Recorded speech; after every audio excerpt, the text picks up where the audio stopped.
আমি আমি আজকে সন্ধ্যের টিফিনের আমি ছোলাটাকে না দুদিন আগে ভিজিয়ে রেখেছিলাম, তারপরে একটা জল ঝরিয়ে একটা পাত্রের মধ্যে রেখেছি। দেখুন কিরম অঙ্কুর বেরিয়ে গেছে। হ্যাঁ, আর এর মধ্যে নিয়েছি আলু কুচানো, আর এই যে পেঁয়াজ কুচানো, টমেটো কুচো, ধনেপাতা কুচো, একটু চাট মশলা, বিট লবণ, আর পাতি লেবু, আর কাঁচা লঙ্কা, আর এখানে একটা ভাজা মশলা করেছি, জিরে ধনে আর শুকনো লঙ্কা, একটুখানি তেল দিয়ে না এটা করে নিয়েছি। কেন দিয়ে এবার আপনাদের দেখাচ্ছি। আর এর মধ্যে আমি আলু দিয়ে দেবো,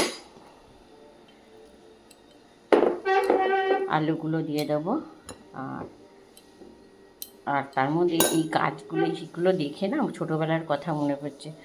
ছোটোবেলায় আমরা যখন কাজ করতে বলতো ছোলা গাছেই বেশি করতাম, আর দেখতাম কবে পাতা বেরোবে, রোজ দেখতে যেতাম একটু করে।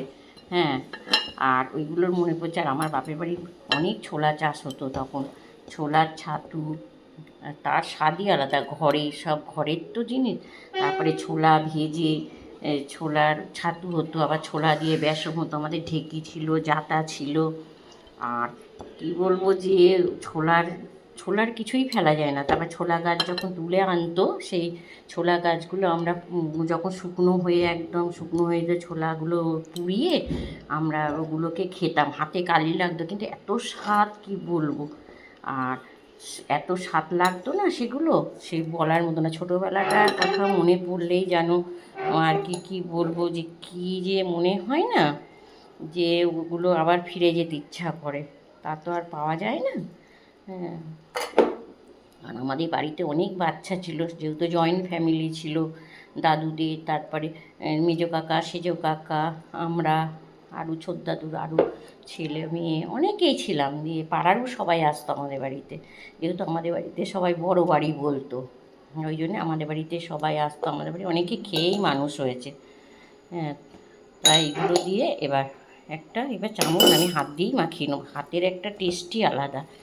হ্যাঁ, দেখবো এবার সব কিছু যদি পরিমাণে ঠিক হয়।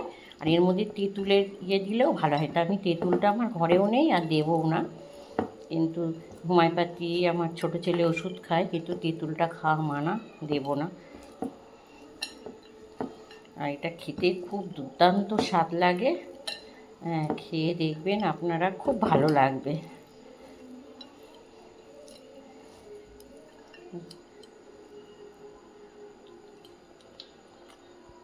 খুব সুন্দর হয়েছে মাখাটা। আপনারা কী করে মাখান এটা বলবেন, কমেন্টে আমাকে জানাবেন।